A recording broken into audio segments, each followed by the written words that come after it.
Hello and welcome to another episode of Brian's Criterion. This week's episode is a review of the ghostly Criterion Blu-ray, Kwaidan.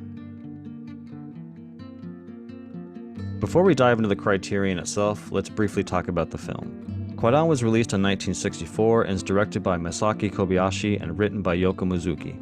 Kwaidan is based on a novel by Lafcadio Hearn. The book consists of countless ghost stories based in Japan and brings to life 4 ghost stories written by Hearn. Kwaidan took over a year to film, it was over budget, and cost about 350 million yen, and was basically in debt before they started shooting. At the time, it was considered to be the most expensive film ever made out of Japan. The plot summary from IMDb reads, "A collection of 4 Japanese folk tales with supernatural themes." Every so often there will be a film that I watch that leaves me dumbfounded.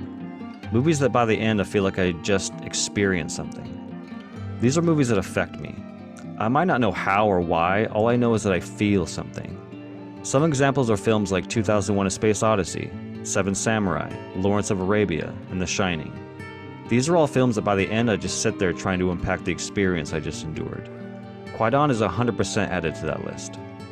This is a 3-hour folktale epic that left me in a daze, and I mean that in the best possible way. This is a film that I thought was going to be a fun, goofy horror anthology, and what I got was something completely different. Kwaidan is serene, thoughtful, beautiful, restrained, and quiet. Aside from its unexpected tone, it might be the most visually stunning film I've seen in quite some time. It is rich with color and the cinematography is top-notch. The fact that this was Kobayashi's first film in color just melts my brain. There are so many visuals in the movie that will forever be ingrained in my mind. Whether it's a young boy with Japanese scripture written all over his body, or the cold, disturbing look of the woman in the snow. It's all visually jaw-dropping. It's worth noting that most of the film was filmed on multiple sets that were built in a large hangar and they're a sight to behold. To some it might make the film seem fake or artificial, but to me it added to the style, tone, and atmosphere of the film. Aside from the visual master on display, the 4 stories are all unique and all have a beauty and sadness in them. If you're going to this film expecting something like House, or even something more contemporary like The Conjuring, I think you'll be pretty disappointed. That's because Kwaidan is a muted, almost meditative experience. It's talked about as horror, but I'd say it's more of a deep drama with a sprinkle of the supernatural. If you give the movie a shot and watch the 3 hours in one sitting, I assure you, you will undertake something special. You will not experience anything quite like Kwaidan.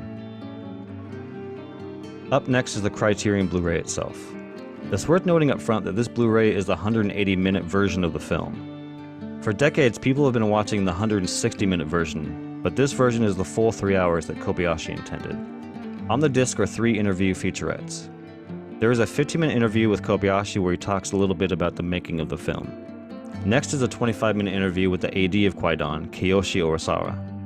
This is a cool interview because he talks about the making of Kwaidan from the AD's perspective.